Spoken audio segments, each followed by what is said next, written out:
Girl, if you're watching this, come back to the show, girl. Try to do another one. We need you to finish. You're not done.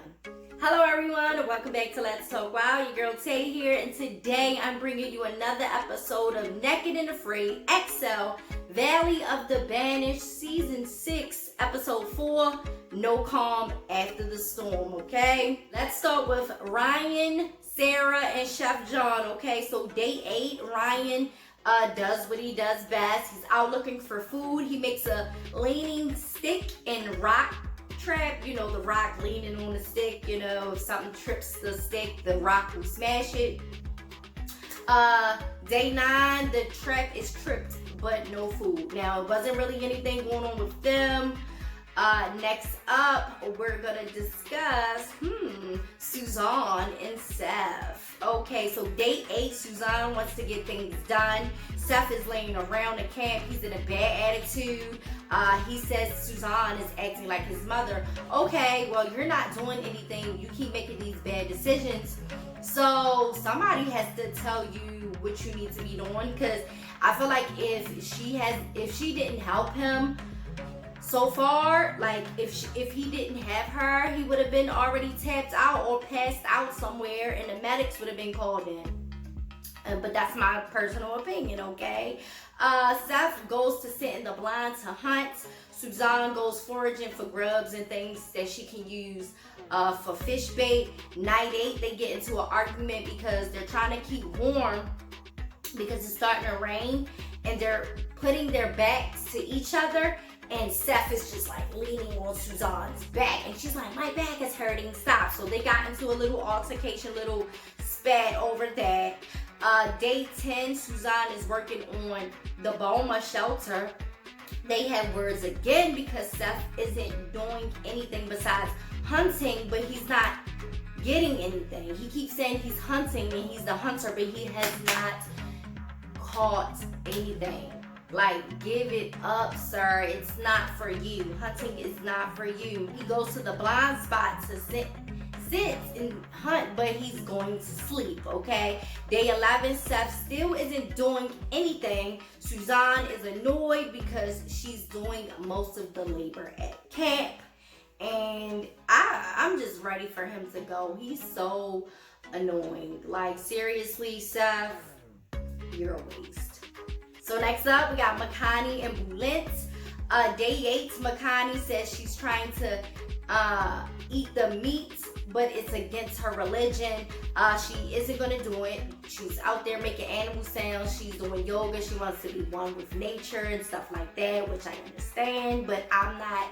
I usually go and meditate and listen and just suck in everything that Mother Nature and the animals have to offer me. I don't be out there screaming and, you know, doing animal sounds and stuff like that. But if that's what she wants to do to feel closer to the animals and nature, by all means, sis, go ahead and do that. But Lynch had a problem with that. He was criticizing her and, you know, just talking bad about her. And he's so annoying. He's just a Debbie Downer. He's lazy as hell.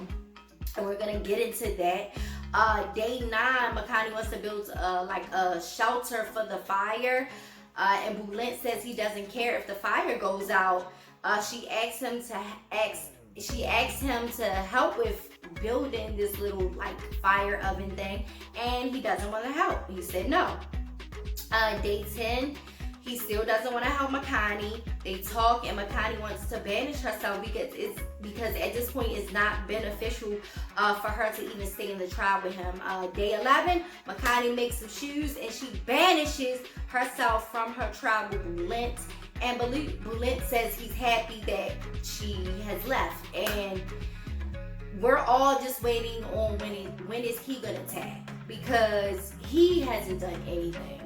He hasn't done anything. The only thing he did was catch a rabbit and try to force it, Makani to eat it, and he's just been in a nasty attitude and stuff like that. The fans like him because he offers a little bit of comic relief or whatever during the episodes, little things that he says they like to laugh and giggle about, but he's not funny to me, and he's just a nuisance, and I can't wait for him to go.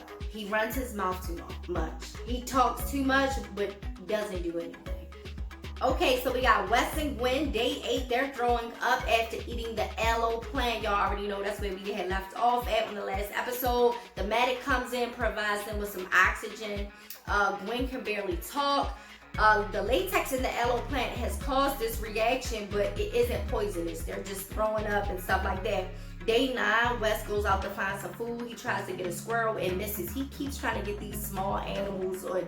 Like, stop. Like, sir, no. Now let's switch to Kate really quickly because we have a plot twist. So Kate on day 8, she's just, fishing and stuff. Night 8, it starts to rain. It's cold. Kate is crying. She's screaming, of course. Screaming Kate, the screamer. She gets to screaming. Day 9, Kate makes it through the night and decides to go look for another tribe to join. She walks for over 5 hours in the heat and stumbles onto Wes and Grizzly Gwen. Okay, they're camp. Wes and Gwen think it's okay for Kate to join the camp as long as she can pull her weight. Okay, so Kate has joined Wes and Gwen. Day 10, Wes and Kate go hunting and they spot some diker coming down to the watering hole. Kate let off a shot and they find a blood trail, but then it stops and they give up continuing to look. So Kate is hurting. Her spirit is broken. She's sunburnt. Her legs are hurting. Her feet is hurting. She's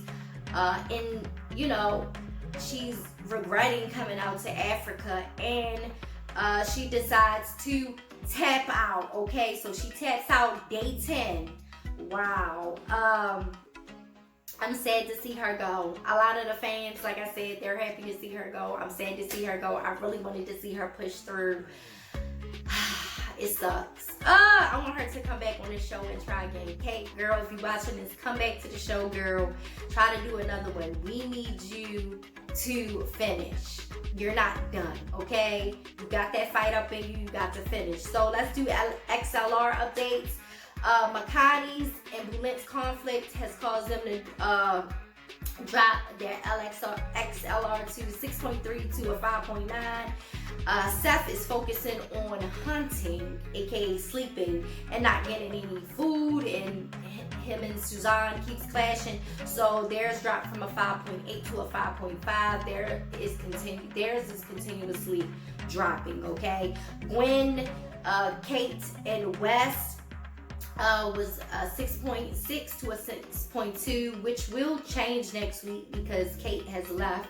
And Ryan, Chef John, and Sarah still haven't found any more protein, so they're at a 6.7 to a 6.5, okay? Follow me on all social media at Let's Talk Wild. If you would like to donate, here's my Cash App. If you would like to read my personal blog, I'll throw it up. Don't forget to like, share, and subscribe. I'll talk to you guys next time. Bye.